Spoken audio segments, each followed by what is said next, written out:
સમગ્ર રાજ્યમાં રાજકોટ લોકસભા ભાજપના ઉમેદવાર પરસોત્તમ રૂપાલા વિરુદ્ધ ક્ષત્રિય સમાજમાં વિરોધ જોવા મળી રહ્યો છે।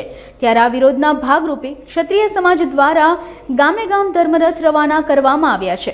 મોરબીના શક્ત શનાળા ગામે આવેલ શક્તિ માતાજીના મંદિર ખાતેથી ધર્મરથનું પ્રસ્થાન કરવામાં આવ્યું। આજે આ રથ મોરબી જિલ્લાના ટંકારા તાલુકામાં ભ્રમણ કરશે તેમજ આગામી 5 દિવસ સુધી આ રથ જિલ્લાના અન્ય તાલુકામાં ભ્રમણ કરશે। ધર્મરથ નીકળો છે તે સખત સનાડા શક્તિમાના મંદિરેથી ટંકારામાં આવતા તમામ વિસ્તારો ગ્રામીણમાં આજરોજ અમે નીકળશે, જેમાં સંજનપર, ગોંધરા, વીરપર, લજાઈ તમામ ગામોમાં આજે આ રથ જોડાશે અને તમામ ગામે ગામેથી બહોળી સંખ્યામાં રાજપૂત સમાજ તેમજ અન્ય સમાજ અમારી સાથે જોડાશે।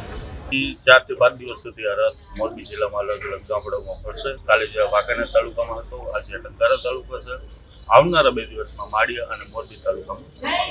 ખાસ કરીને આ ધર્મરથનું શું મહત્વ છે, શું સંદેશ છે આના? ખાસ કરીને આ ધર્મરથનો એક જ સંદેશ છે કે જે અમારા ક્ષત્રિય સમાજની અંદર લડાઈ ચાલુ છે તેની અંદર અન્ય જ્ઞાતિ પણ અમારી સાથે જોડાય અને વધુમાં વધુ અમે ભાજપને મતદાન કરી શકીએ એ જ અમારો ધ્યેય છે। અખિલ ગુજરાત રાજપૂત મહિલા સંઘની મોરબી જિલ્લાની પ્રમુખ છું।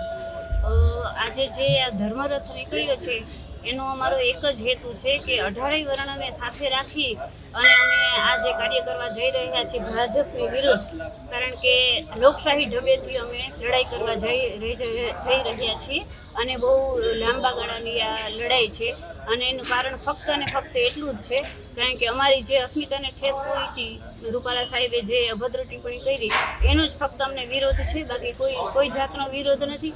અને આપ સૌ મીડિયાવાળા પણ જોવો જ છો કે અમારા દીકરાઓએ બધાય કોઈ પણ જાતની નુકસાની કરી નથી, કારણ કે એ સમજે છે, એક સમજદાર વર્ગ છે, એક જેને કહેવાય ને મર્યાદામાં રહીને ચાલવાવાળો એક આખો સમૂહ છે કે પબ્લિક પ્રોપર્ટીને કોઈ દિવસ નુકસાન ન પહોંચાડે। અને આગળ પણ અમે એવી જ રીતના અમારી લોકશાહી ઢબે જ અમારી લડાઈ ચાલુ રહેશે અને જ્યાં સુધી ભાજપને અમે મેક્સિમમ વધારેમાં વધારે નુકસાન ન પહોંચાડે ત્યાં સુધી અમારી આ લડાઈ ચાલુ રહેશે। અને અમે એક દિવસના પ્રતિક ઉપવાસ પર પણ મોરબીમાં ઉતરવાના છીએ અને મોરબીની આસપાસના ટંકારા, માળિયા બધે જ આ ધર્મરથ જશે અને 18 વર્ણને અમે સાથે રાખવાના છીએ અને અમારી સાથે બધા જ્યાં જ્યાં પોઝિટિવ રીતે જોડાય છે, કારણ કે એને ખબર છે કે આમાં કોઈ ખોટું કે ખરાબ વસ્તુ નથી અને બધાય અંદરથી સમજે છે કે આજે જે ધર્મયુદ્ધ થવા જઈ રહ્યું છે અને ક્ષત્રિયનો તો હંમેશા ઇતિહાસ સાક્ષી છે। આપ સૌ જાણો જ છો કે ક્ષત્રિયોનો ઇતિહાસ શું છે, રાજપૂતનો ઇતિહાસ શું છે અને ક્ષત્રિયાણીઓએ પણ ભારોભાર યોગદાન આપેલું છે। બસ એ જ કહેવા માંગીશ।